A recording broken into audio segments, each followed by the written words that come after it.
আসসালামু আলাইকুম, আমি ডাক্তার সুমাইয়া হক।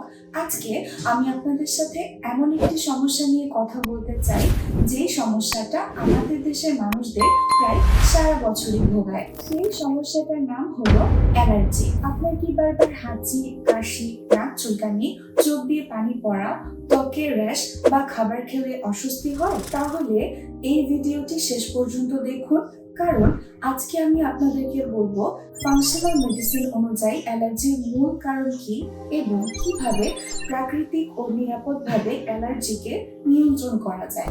প্রশ্ন হচ্ছে, অ্যালার্জি কেন এত বেশি হচ্ছে?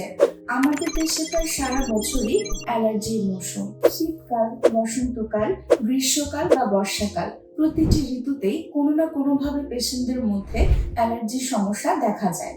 গাছপালার পরা, ধুলাবালি, আবহাওয়ার পরিবর্তন, খাবার, এমনকি আমাদের দৈনন্দিন জীবনযাপনও সবকিছুই অ্যালার্জির সাথে জড়িত। চলুন তাহলে জেনে নিই অ্যালার্জির ধরন কি কি রয়েছে। আমরা সাধারণত 3 ধরনের অ্যালার্জি দেখে থাকি: খাবারের অ্যালার্জি, মৌসুমি বা সিজনাল অ্যালার্জি, পরিবেশগত অ্যালার্জি, যা সাধারণত ধুলা, পোলেন বা ধোঁয়া থেকে হয়। চলুন এবার জেনে নিই অ্যালার্জি শনাক্ত করার সঠিক উপায় কি কি।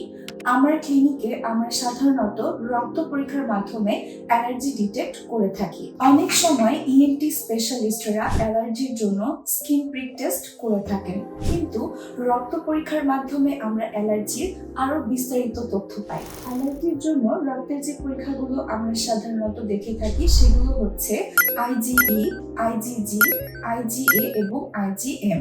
এই পরীক্ষার মাধ্যমে আমরা বুঝতে পারি অ্যালার্জিটি কি নতুন নাকি দীর্ঘদিনের, শরীর কোন জিনিসের প্রতি বেশি রিয়াকশন করছে এবং ইমিউন সিস্টেমের অবস্থা কেমন। আর এই রিপোর্টের উপরে ভিত্তি করে আমরা পার্সোনালাইজড ট্রিটমেন্ট প্ল্যান করে থাকি। অনেক মানুষ প্রতিদিন বা প্রায় অ্যালার্জির জন্য অ্যান্টিহিস্টামিন জাতীয় ওষুধগুলো খেয়ে থাকেন। অনেক পেশেন্ট আমাকে জিজ্ঞেস করেন যে ম্যাডাম, সবসময় অ্যান্টিহিস্টামিন জাতীয় ওষুধগুলো খাওয়া কি ঠিক? এর উত্তর হচ্ছে, অ্যান্টিহিস্টামিন জাতীয় ওষুধগুলো সাময়িক আরাম দেয় ঠিকই, কিন্তু দীর্ঘদিন খেলে যে যে সমস্যাগুলো দেখা দিতে পারে তা হলো শরীর অতিরিক্ত শুষ্ক হয়ে যায়, ঘুম ঘুম ভাব হয়, হজমের সমস্যা দেখা দেয় এবং শরীরের ইমিউন সিস্টেম ধীরে ধীরে আরো দুর্বল হয়ে যেতে পারে। ফাংশনাল মেডিসিনে তাই আমরা চেষ্টা করি কোনো রোগের শুধু সিমটোমেটিক ট্রিটমেন্ট না করে রোগের মূল কারণ খুঁজে বের করতে। ফাংশনাল মেডিসিনে আমরা অ্যালার্জির জন্য যে ট্রিটমেন্টটা দিই তা কনভেনশনাল ট্রিটমেন্টের থেকে আলাদা। ফাংশনাল মেডিসিনে আমরা সবার প্রথমে এটাই খুঁজে বের করি যে কেন শরীর এত বেশি হিস্টামিন তৈরি করছে আর কেনই বা ইমিউন সিস্টেম ওভার রিঅ্যাক্ট করছে।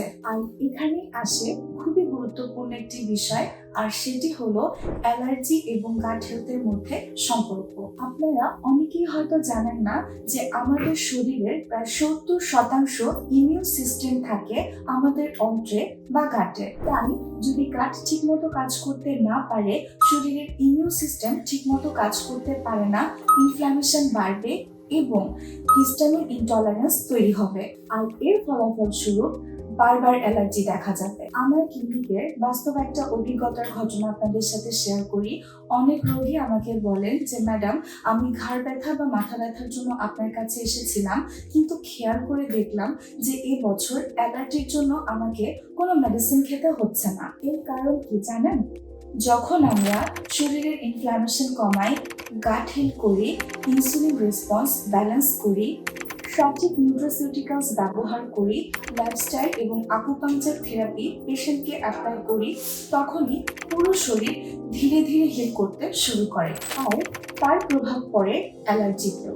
তাই সবশেষে একটাই কথা বলতে চাই যে অ্যালার্জি মানে সারা জীবন আপনাকে ওষুধ খেয়ে যেতে হবে, এই ধারণা থেকে আপনাকে বের হয়ে আসতে হবে।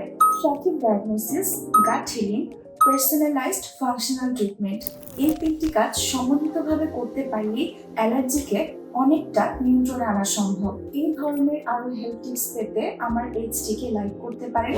দেখা হবে পরবর্তী কোনো ভিডিওতে। সবাই ভালো থাকবেন, সুস্থ থাকবেন। আসসালামু আলাইকুম।